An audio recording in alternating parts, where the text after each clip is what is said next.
Hello students, how are you students. आपकी third class की हिंदी की पुस्तक महक का आज हम तीसरा ये थर्ड लेसन ही कर रहे हैं। क्या नाम है? बड़ा कौन। बड़ा कौन। तो इस कहानी के माध्यम से बच्चों क्या बताया गया है? बड़ा कौन कहानी में बताया गया है कि बड़ा कौन होता है। बड़ा वही होता है जो दूसरों की रक्षा करता है। मारने वाला बड़ा नहीं होता, डराने वाला बड़ा नहीं होता।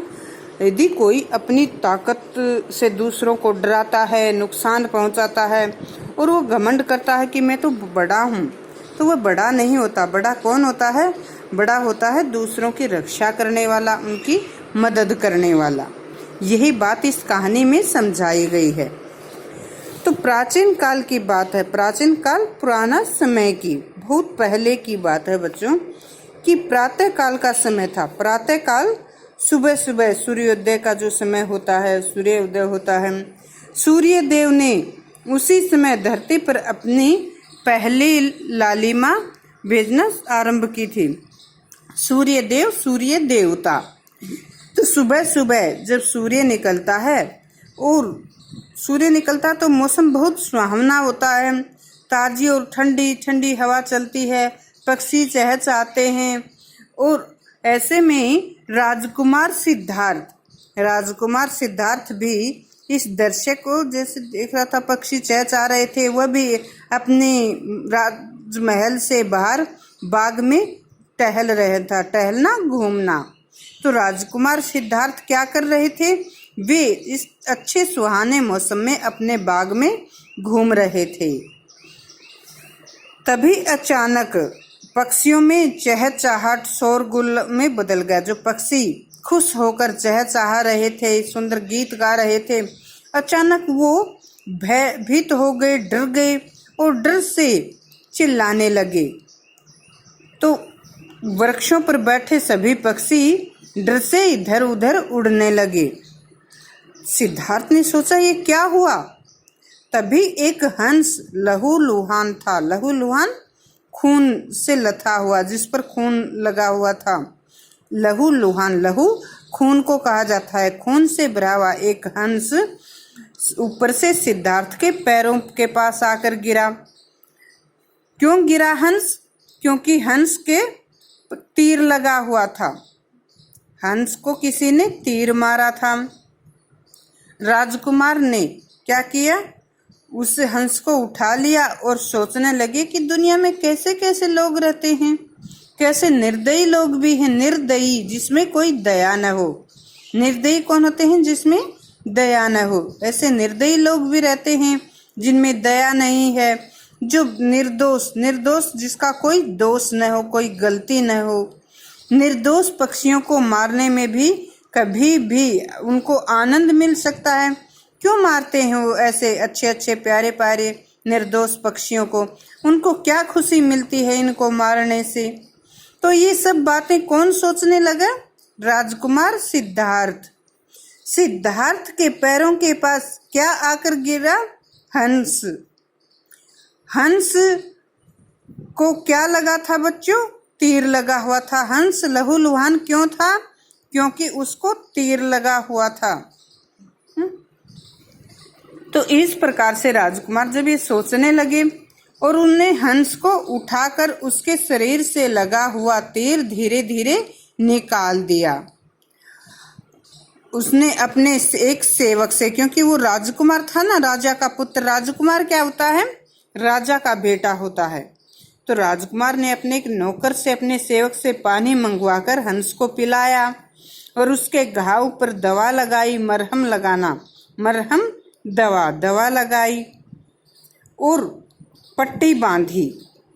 हंस की पीड़ा धीरे धीरे कम होने लगी। पीड़ा, दर्द, तकलीफ। हंस का दर्द, जो पीड़ा थी, दर्द था, ये कम होने लगा। हंस का दर्द कम क्यों हुआ? क्योंकि उसे राजकुमार ने दवा लगा दी थी, उस पर पट्टी लगा दी थी। ठीक है। तो सिद्धार्थ हंस को सहलाने लगे। सहलाना, उसे प्यार से उस पर हाथ फेरने लगे। तो उसे सहलाने लगे। उनके हाथों से उनके प्यार दुलार को पाकर हंस को, क्योंकि हंस को बेचारे को चोट लगी थी, दर्द था, और दवा लगाने से उसे आराम हुआ और वह गहरी नींद में सो गया। राजकुमार ने अपने हाथों से क्या किया? हंस को सहलाया। हंस को सहलाने से हंस को नींद आ गई। कुछ ही